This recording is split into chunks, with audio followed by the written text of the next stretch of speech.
ఏంటి అక్క చెప్పకుండా చేయకుండా వస్తున్నావు? అన్న అక్క వచ్చింది.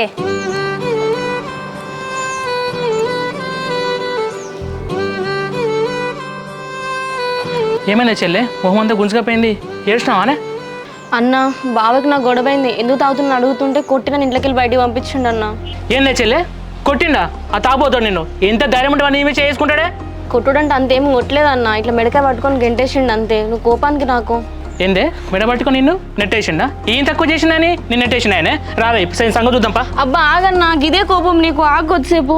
నువ్వు ఆగవే, ఆగు చెల్లె, నువ్వు ఆగవే. ఏం తక్కువైందని నేను ఇంతకు నెట్టేసిండే? పోయి అడుగుదాంపా. ఆగన్నా, ఇట్లా చెప్పి ఎన్ని రోజులు ఆపుతావు చెల్లె?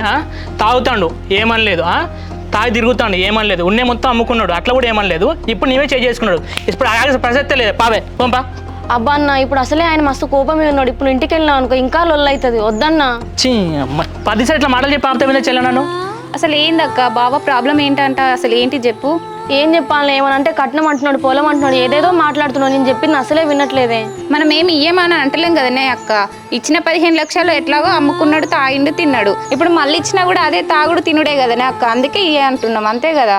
అదే చెప్పిన చెల్లె, ఆ ఎకరానికి ఇంకో ఎకరం కలిపిస్తారు, 15 లక్షలకి ఇంకో 15 లక్షలు కలిపి 30 లక్షలు కూడా ఇస్తారు నువ్వు జాబ్ చేస్తే అంటే. నా మాట ఇంటలేడే. అట్లా కాదే చెల్లె, ఒక జాబ్ చేయడు, తాగుతాడు, తింటే పైసలు అన్నీ ఓడగొడతాడు. ఇచ్చిన పైసలు మొత్తం ఓడగొట్టిండు. ఇంకా ఏ నమ్మకంతో పైసలు ఇవ్వాలి ఆయనకు? ఏమో అన్నిగా నేను చెప్పి అలసిపోయినా, అందుకే వచ్చేసినా ఇక. సరేనా చెల్లె, రానైతే వచ్చినావు కదా, ఈ ఇంట్లోనే ఉండు. రేపటికల్లా ఏదైతే అదే చూసుకుందాం, సరేనా చెల్లె? ఇంట్లో తీసుకుపోవే, నాకు బయట పడినది కొంచెం.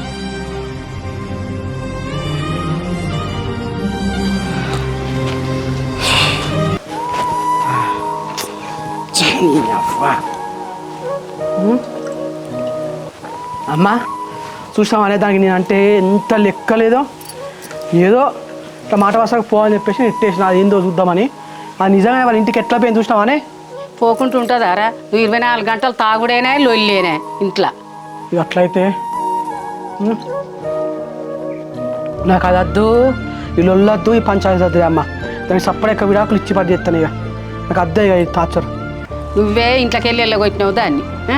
అది కాక నువ్వు ఎన్ని అన్నా భరించుకుంటా ఇంట్లో ఉంటుంది కానీ ఇంకోదా అంటే ఎప్పుడో వెళ్ళిపోవు. అదే అమ్మా, ఈ రోజున నీకు నీ కూడలు మంచిదైంది, అత్త మంచిదైంది. నేనే లుచ్చగా అన్నాయినా వాళ్ళ దగ్గర అది ఫోన్లో అట్లా మాట్లాడుతా అంటే వాళ్ళు ఏమనుకుంటారే? వాళ్ళే పెద్ద లుచ్చానా కొడుకులు, వాళ్ళ దగ్గర నా గురించి మాట్లాడితే నేను ఎట్లుకుంటానే? ఇన్ని రోజుల కాడ నుంచి ఏం చేసినావో ఏం పోయినావో. నువ్వు మంచివాడు అయ్యి నువ్వు తాగుడు బంద్ చేస్తే అది ఎందుకు పోతుంది అక్కడికి చెప్పు. ఇదంతా కాదే అమ్మా, అది నన్ను కాదని చెప్పేసి అది ఎట్లా తెలిసిపోతుంది? ఇవాళ ఏదో ఒకటి తినాలనే అమ్మ.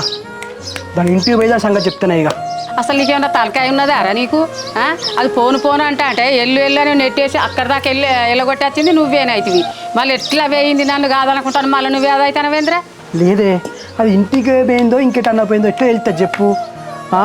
దాని ఇంటికి పోయి చూసి అది ఇంట్లో ఉంటే అది నన్ను ఎట్లా వదిలేసిపోయిందో దాంతో మాట్లాడి తెలుసుకునే రావాలన్నా. ఇక అరే తాగిందంత తలకాయ పట్టిందారా? అసలు పిచ్చోనివా మంచోని వేరే? నువ్వు సపరేట్ ఇంకా దీని పండుపో నువ్వు.